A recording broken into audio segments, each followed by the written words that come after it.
In June 2015, an Iowa woman drove to a boat ramp near the Missouri River.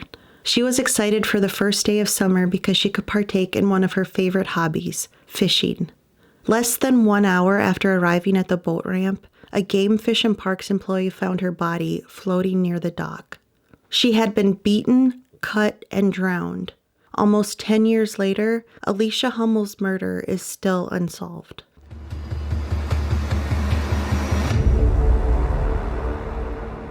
Hi everyone, my name's Anne, but I also go by my nickname Nini. I like to focus on Midwest true crime because I'm a Minnesota farmer's daughter. Today we're going to go to South Dakota and talk about the unsolved murder of Alicia Hummel. This case technically occurred in South Dakota, but it's in a tri-state area where South Dakota, Nebraska, and Iowa all meet up. This case actually gets into all of those states, so we will be talking about all three of them, but the crime did occur in South Dakota. This was requested by Macrina Waterbury 8420, so thank you very much for the suggestion. But I do have to say, as a Bears fan, I am deeply disturbed that you are a Packers fan. And I really wish I wasn't wearing green when I said that. Alicia Marie Folkers was born on June 27, 1985, to James and Laura. She and her younger sister Erica were raised by their grandparents, Dwayne and Jan Folkers, in Sioux City, Iowa. Alicia attended East High School and was noted to be, quote, smart with a good heart, unquote. She was a social butterfly and loved going out with friends. She was bubbly and had an optimistic outlook on life. She was very trusting and believed the best in people. Her best friend said Alicia wouldn't hurt a fly. She loved music and going to concerts, and she had a particular fondness for Luke Bryan.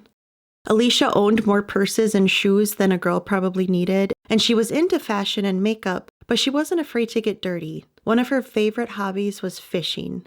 It gave her a chance to be out in nature and clear her head.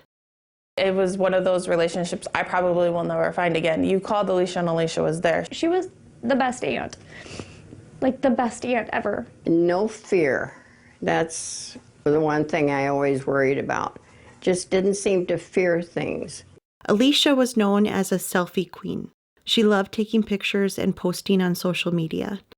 In 2003, when Alicia was a junior in high school, a friend of her sister's named Bethany, who went to a school in a nearby small town, introduced Alicia to a boy who went to her school.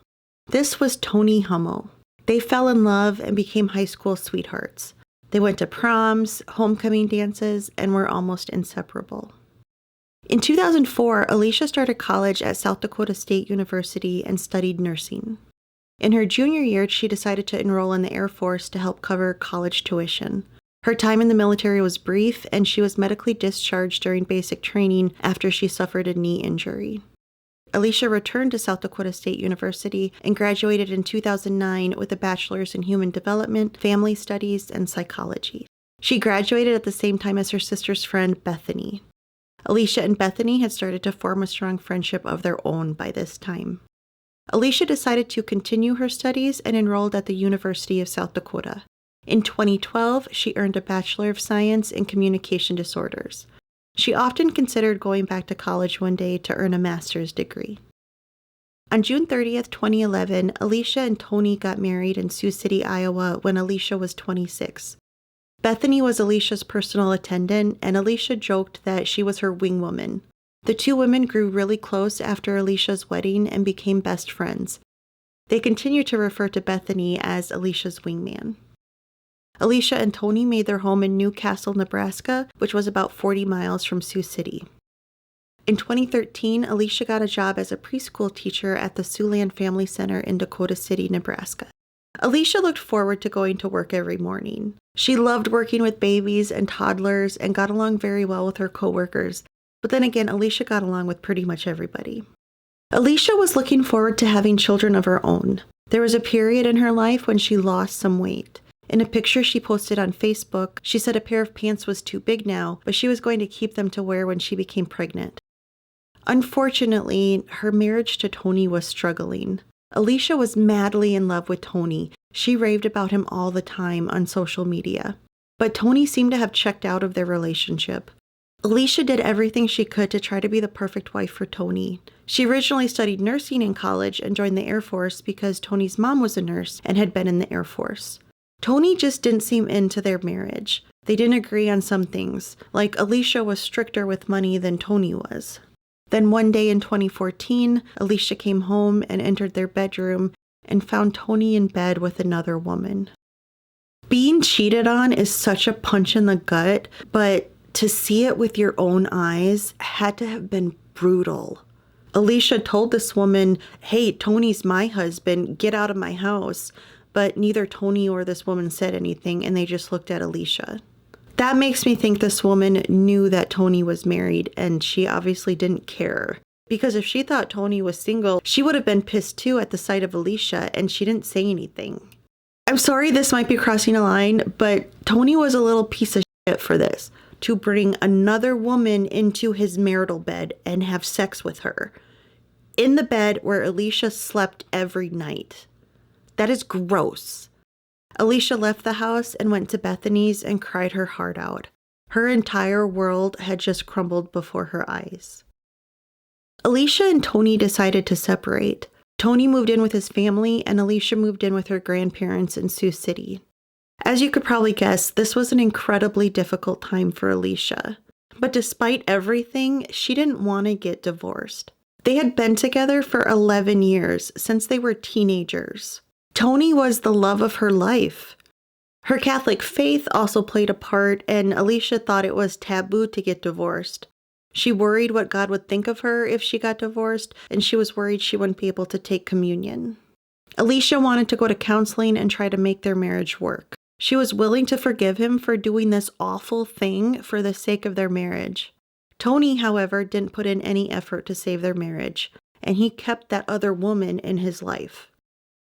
By spring of 2015, when Alicia was 29, she accepted that her marriage was over. Tony was still with the other woman, and Alicia realized she deserved to be treated a whole lot better than she had been. She also realized she deserved to be happy. She was kind of in this transition period in her life. Ever since she was a teenager, it had been Alicia and Tony. She was Tony's girlfriend, and then Tony's fiance, and then Tony's wife. She seemed to always put his needs before her own. But since they had separated, she was learning how to just be Alicia. She was figuring out who she was and what she wanted out of life. And that's really a beautiful thing to come to. She and Tony made plans to start divorce proceedings. Alicia's preschool job had a summer break that started on June 1st, and she was looking forward to that. She was also looking forward to summer weather because she could do one of her favorite hobbies, fishing. On May 31st, Alicia posted on Facebook that she wanted to go fishing. The next morning, Monday, June 1st, 2015, was the official start of her summer break. She woke up and noticed the weather was going to be beautiful. It would be a perfect day to go fishing. She posted on Facebook, "First day of vacay, I'm going fishing." She texted friends to see if anyone wanted to fish with her, but no one could. So she decided to go by herself. She decided to go to a place where she had fished before, the Myron Grove boat ramp near Vermilion, South Dakota, which was a little over an hour's drive from Sioux City. In this area, the Missouri River acts as the border between South Dakota and Nebraska, and the Myron Grove boat ramp is on the north side of the river. The Missouri River is a popular area for fishing, boating, and swimming. Alicia loved the beauty and calmness of the Myron Grove boat ramp. Recently, I took a little road trip to the Myron Grove boat ramp, and it really is a beautiful area. None of the pictures and videos I saw before going there did it justice. The bluffs are bigger in person than they looked in photos. And then, of course, you have the river, and there's always been something so peaceful about being near water. So I totally get why Alicia liked this place. After lunch, Alicia asked her grandpa if he could clean any fish she caught when she got back. He said he would, and then Alicia headed out. She first drove to she and Tony's former home in Newcastle, Nebraska. They hadn't moved their stuff out yet, and all her fishing supplies were there. She got to the home but couldn't find her tackle box, so she texted a friend she was going to, quote-unquote, start over. She put her fishing pole in her car, but it didn't fit, so she stuck it through her sunroof. She took a picture and posted it on Snapchat with the caption, "When your pole doesn't fit in your car." Alicia then headed north. When she crossed the border into South Dakota, she took a picture of the Welcome to South Dakota sign and posted that on Snapchat. She arrived in Vermilion, and at 1:06 p.m., she entered Walmart. But all she bought was a fishing license, so I'm not sure what she meant when she texted a friend that she was starting over when she was talking about her tackle box. At 1:19, she texted a friend and said she bought the fishing license from a quote-unquote old man, and he told her he hoped she caught a big one. At 1:30 p.m., Alicia arrived at the Myron Grove boat ramp. This is about 10 miles west of Vermilion and in kind of a secluded area. It's basically in country land because you pass cornfield after cornfield on your way out there. There's only one gravel road going to and from the boat ramp, and it's a couple miles long from the paved road. It is surrounded by trees and it is secluded, but it was a very well-known area for fishing and for people to launch boats. When Alicia arrived, she took a picture of a sign and the dock behind it and posted it on Snapchat with the caption, "Finally, I've been waiting since fall."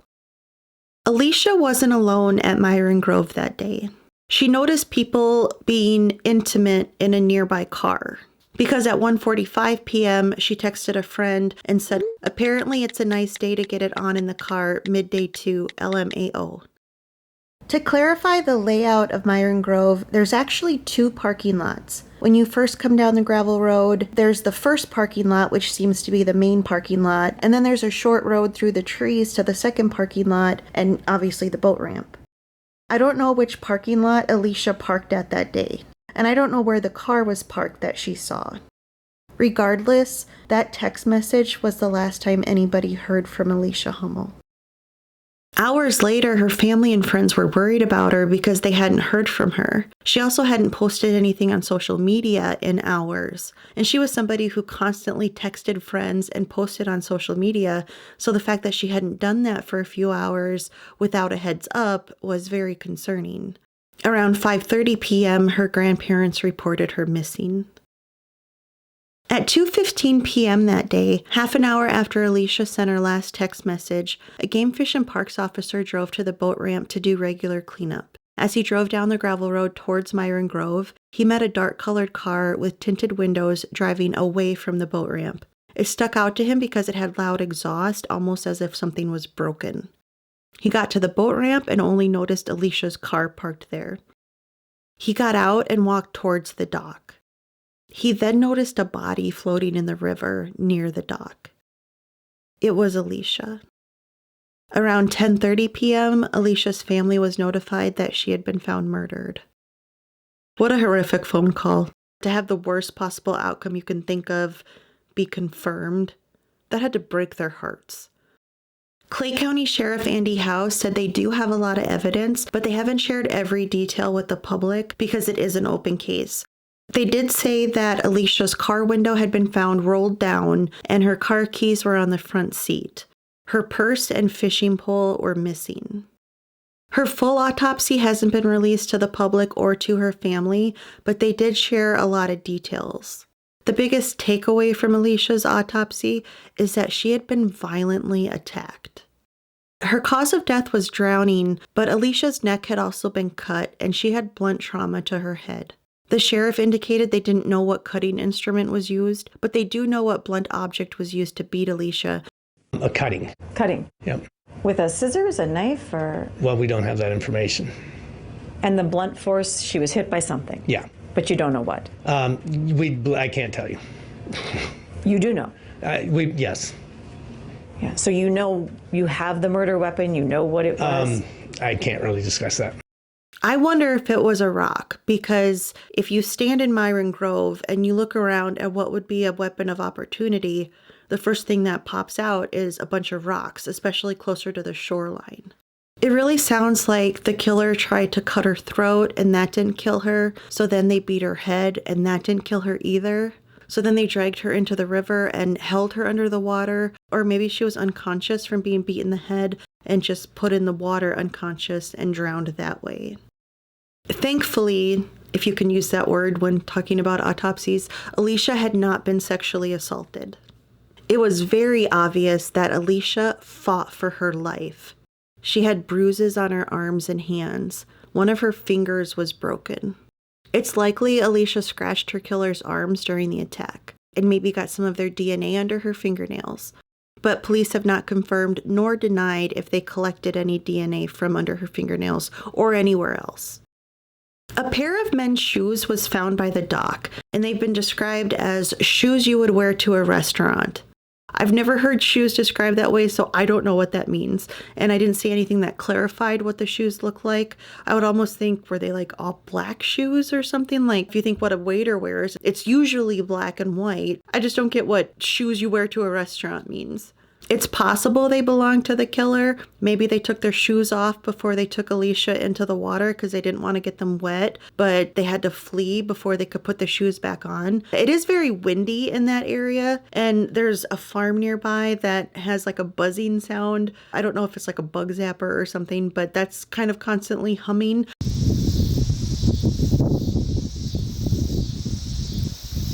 But you can hear when a car is coming down the gravel road. So if they heard that Game Fish and Parks officer coming down the road, maybe they just forgot the shoes, quickly got back in the car, and then fled.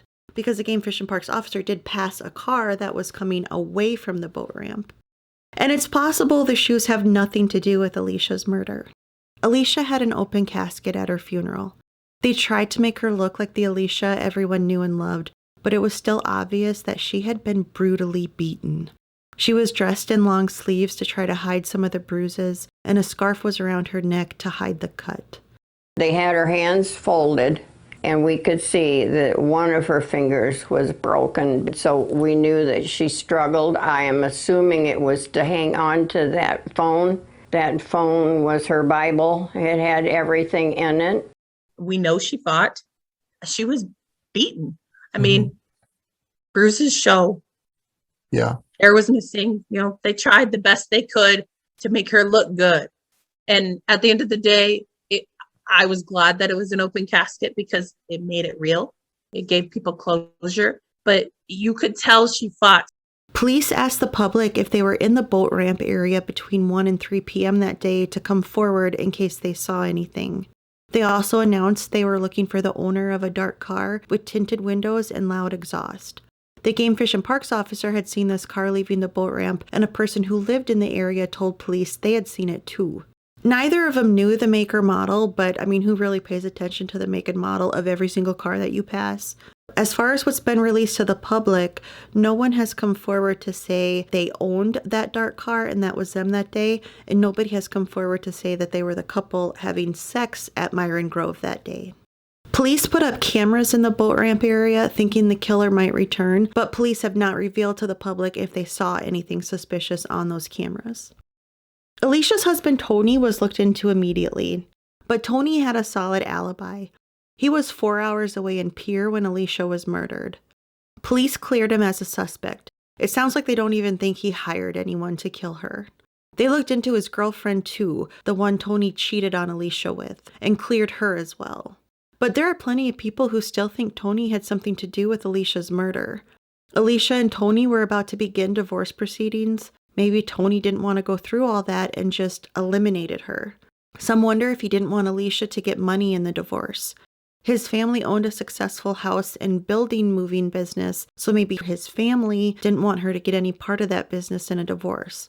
But Alicia never mentioned to anyone she was hoping to get money from the business in the divorce. And it seemed like she was more financially responsible than Tony, so I don't think she would be desperate for money. But it is still a theory that Tony was involved. It does look really bad that just a year after Alicia was murdered, Tony married the woman he cheated on her with. He received a lot of backlash for moving on so quickly. I think that's why he and the woman he had an affair with moved to Wyoming. Is there a lot of things that make Tony look really bad? Yep, there are. Was it a good marriage? No, it wasn't. But he would be the first to tell you that. He would be the first to tell you that he made a lot of mistakes. But, I went to high school with Tony. For me to think that he would be behind all this is really hard for me to swallow. And I don't want to think that. I don't want to think that in my small town that someone would be capable of that, to take away someone that meant so much to them at one point in time and so much to everyone else. Tony doesn't help any of Alicia's family or friends with the investigation, and he has cut off pretty much all contact with them. It sounds like Tony just wanted to move on with his life, which sounds kind of heartless, but it also sounds like Tony hadn't been in love with Alicia for a long time before she was murdered. Tony had a bunch of lies going on. Tony was married to everything but Alicia. I'm not trying to be mean about that. Things in life for Tony just kind of all became more important than his marriage. This is just my opinion, and I could be way off, but I don't think anybody who knew Alicia killed her. She lived an hour away from where this occurred, and while it is true that she did post a lot on social media and share a lot, I don't think she posted on any of her social media that she was at Myron Grove until that 1:30 p.m. post on Snapchat when she arrived. And her body was found at 2:15. So that means somebody she knew would have had to seen the Snapchat at 1:30 and then get to the boat ramp and kill her by 2:15. I don't know, that just seems unlikely to me, because it would also mean that they were just waiting around for an opportunity to kill Alicia. Like I said, I could be wrong, that just doesn't make sense to me. Robbery was considered a motive because Alicia's purse and her fishing pole had been missing. But that theory went out the window about a year after Alicia's murder. Some college students in Vermilion were walking around a sandbar, and they found Alicia's purse on that sandbar. Her cash and credit cards were still in her wallet, so it wasn't a robbery. Alicia's cell phone has been interesting because for many years people thought that it was missing. I don't know if the police initially said that her cell phone was missing or if the public just assumed it. But in 2021, Sheriff Andy Howe announced to the public that they actually do have Alicia's cell phone. But he didn't say where they found it or when they found it. He just said that it turned up during the investigation. Bethany said when she first heard Alicia was missing that day around 5:30 p.m., she tried calling Alicia, but it went straight to voicemail. So either somebody had turned the phone off at that point or the battery had died. Alicia's last text message indicated she saw people having sex in their car. I really do think whoever she saw that day are the people who killed her. Or at least one of them did. Nobody has come forward to say it was them, which granted would be embarrassing to, admit you were doing the hokey pokey in a public area. But if you're innocent, you wouldn't get in trouble for that. It's really hard for me to believe no one has came forward to say they were at Myron Grove that day. It's a public boat dock. I mean, It's a fishing place. It's well known. I think that there's people not talking because they can't, they're scared to, whatever it may be. I truly believe there are people that know what happened that day. And I hope that at some point their guilty conscience tells them to say something. I really think something nefarious or criminal was happening at the boat ramp that day, and unfortunately, Alicia stumbled upon it. Maybe it wasn't consensual sex that she saw, maybe it was an adult and a minor, maybe it was a closeted gay couple or people having an affair, but I wouldn't think it would be people having an affair or gay people who didn't want to be found out because Alicia wouldn't have known them. She wouldn't have been able to put two and two together and expose them. So I really think whatever was happening that day was something criminal. Some people don't think it even has anything to do with the sex. Maybe there was like a drug deal going on or something that Alicia saw. There just seems to have been something going on at the boat ramp that day that people didn't want anybody to know about. Alicia texted somebody at 1:45 p.m. So did these people see her phone in her hand and they thought, oh, she took a picture of us or a video? They confronted her to try to get the phone. Maybe they fought over it and that's how her finger broke. Maybe they didn't intend to kill her, they just wanted to get her phone, but Alicia had put up such a fight that they had to escalate it and ended up killing her. Police do have Alicia's phone, but haven't said when or where they found the phone, so did the killer take it with them and then just chuck it out the window somewhere? Somebody found it and turned it in? Maybe they just looked at it to see if she did take a photo or a video and then deleted it? I don't know, I really am just speculating because we just don't know what happened. Every June, Alicia's family and friends either talk on the phone or they get together to honor and remember Alicia. On the 7th anniversary of her murder, they gathered at Myron Grove to honor her love of fishing. She hated water, but she loved to throw in a line and fish. We wanted to be able to celebrate and definitely catch a fish or two in her honor. We're going to fight for Alicia until Alicia gets justice. I just want the truth. I want to know who did it, who was there, who watched, who, beat her up. It's awful. And it's sad to think that it's been 6 years to know that it's we still have closure. We have no closure at all. Alicia's grandparents are now in their 80s. Her grandmother said she hopes she's still alive when Alicia's killer is caught so they can attend the trial and see their granddaughter get justice. I feel bad for people who have lost their family, and it's been 20, 30 years and they have no closure. We don't want that. It's already been 7. We don't want anybody else to forget her. We want the word out. Somebody knows what happened, and that somebody needs to come forward. Alicia's best friend, Bethany, is such a rock star. Everybody deserves to have a friend as wonderful as Bethany. She has started her own family, maintains a career, and she still has dedicated so much of her time to try to find her best friend's killer. She started a Facebook page called Fighting for Justice for Alicia Hummel. She has given several interviews to multiple outlets to try to spread the word about Alicia's case. I have 2 of her interviews linked below. She is wonderful to listen to. She is so well-spoken. She comes across as so strong. And like I said, just dedicated to trying to find answers. If I didn't fight, if I wasn't the wing woman she made me, or I mean, it is very cliche, but that's what she would refer to me as. She'd just be a number. She'd just be another cold case or another murder. I don't ever want someone to refer to my best friend as a number, as a cold case. I want her to say her name. I want to keep her story alive, because the minute it becomes a story that no one hears about is the minute people quit fighting. There's still a lot of people out there that don't know about her. And so you keep fighting, because someday there might be that one person that hears it that's like, exactly. Yeah, I ran into her. Oh, she looks really familiar. Bethany said even though Alicia is not here anymore, she will always be Alicia's wing woman. We were there for each other through some of the darkest times and some of the best times in the world. And that's really why I continue to do what I'm doing. On her wedding day, she called me her wing woman, and I've taken that with me every step of the way, and I got someone up there watching over me. Sheriff Andy Howe told the news in 2021 that they do have suspects that they have not been able to clear, which is very interesting. There are people that we have not ruled out. We do have suspects, but we don't have a case. It really sounds like they just need that one extra piece of evidence in order to have enough to arrest somebody. They are offering a $5,000 reward for any information that would lead to an arrest in Alicia's case. I really do think Alicia was just in the wrong place at the wrong time that day. She just wanted to go fishing. She was about to start this new life. She had been finding herself. She was probably going to start dating again. She had dreams of going back to school and getting a master's degree. She wanted to have children someday. And she never got a chance to do any of that. She didn't even make it to her 30th birthday. That's all I have for this case. I'd love to hear your thoughts below. Thank you so much for watching. I'll see you next time.